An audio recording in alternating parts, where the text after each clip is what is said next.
The problem with this strategy is that they do not have the tools and skills and knowledge for the line ahead, which are all required to sustain a claim to their place in the line. When it is discovered that they do not have a right to be in the line at that level, they are informed that they must go back to their place in the line. Sometimes they are told to go back to the end of the line and start all over again. You miss something when you skip. So let's move from the DMV example into just your workforce.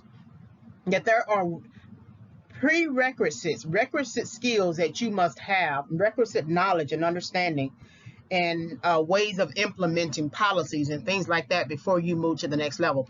So everyone understands that you pay your dues.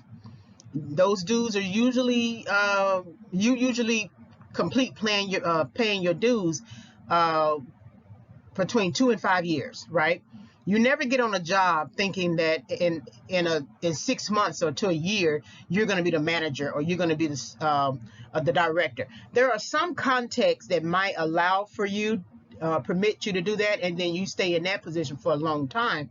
But it's rare that you come in 3 months and all of a sudden you are a supervisor. You have to be proven. You have to create a record of success for yourself. But what happens is people know somebody and they think that's more than enough for them to rise and move up the ladder. And then once they get up to the levels that require a certain type of focused industry specific knowledge, and they don't have that information, then that's when they have problems. If you've taken an accounting class, right? You know that there are certain things that you have to do at the base level in terms of completing financial statements, because they all build on top of each other. You need the numbers from the income statement to complete the cash flow statement, and then the numbers from those statements to complete the balance sheet.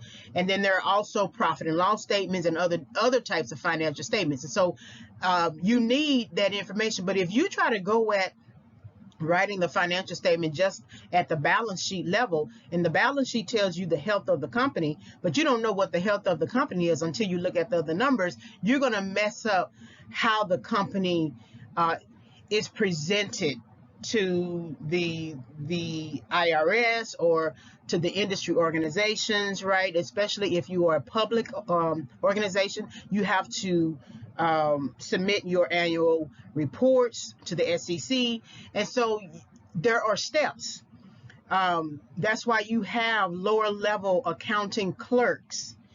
They enter all of the numbers, and then those numbers are processed and taken up to the levels of in different levels of accountants. You got financial accounting, cost accounting, management accounting, all different investment account. You got all different types of accounting levels, and then those numbers are moved up to upper management and then higher heights all the way up to the board.